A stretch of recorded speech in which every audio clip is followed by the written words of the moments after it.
మురిపించినట్టే మురిపించి ముఖం చాటేసింది మేఘం. తొలకరి వానలకు తొందరపడి విత్తనాలు వేసిన రైతులు అల్లాడిపోతున్నారు.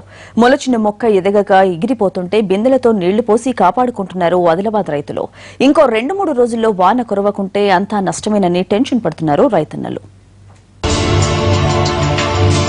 ఖరీఫ్ ప్రారంభంలో అడపాదడపా కురిసిన వర్షాలకు దుక్కులు దున్ని విత్తనాలు వేసుకున్నారు ఆదిలాబాద్ జిల్లా రైతులు. కానీ ఆ తర్వాత వాన కురవకపోవడంతో మొలిచిన పత్తి మొక్కలు ఎండిపోతున్నాయి. దీంతో బావుల్లోంచి నీళ్లు తోడి పోసి వాటిని బతికించుకుంటున్నారు. తలమడుగు, బోధ్, తాన్సీ, నార్నూర్ మండలాల్లో ఎక్కువగా ఇబ్బంది పడుతున్నారు రైతులు.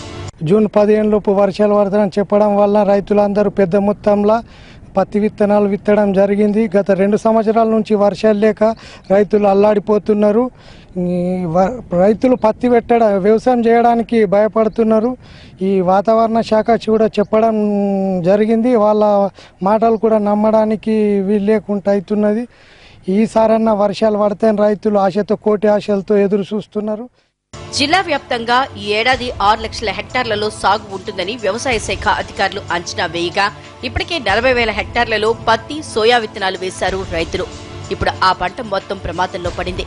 5వ తారీఖే మేము పత్తి వేయడం జరిగింది. దానివల్ల మన బుధవారం రోజు 6వ తారీఖు మరపడ్డదని ఇంకా పెద్ద ఎత్తున పత్తి వేసిన తర్వాత వర్షాలు మొత్తం పోయి దాదాపు పూరా ఇంకొక 2 రోజుల దాకా వర్షాలు పడకపోతే దాదాపు మొత్తం మొలకలు మాడిపోయే అవకాశాలు ఎక్కువ ఉన్నాయి.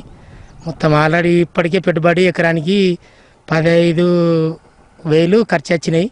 మరి ఇది పాటు ఇంకొక 10 రోజులు పడకపోతే అసలు పత్తే డ్రిల్లింగ్ రాకుండా ఉండదు.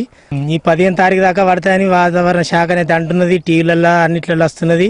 మరి పడతాయన్న నమ్మకం లేదు. మరి అలా అయితే చెప్తున్నారు. ఇక్కడనైతే ఏం పడతలేదు. వర్షాల కోసం కప్పతల్లి ఆటలు, గ్రామ దేవతలకు జలాభిషేకాలు చేస్తున్నారు రైతులు. 2-3 రోజుల్లో వాన కురుస్తుందని వాతావరణ శాఖ చెప్తున్న మాటలు మాత్రమే వారికి ఊరటనిస్తున్నాయి.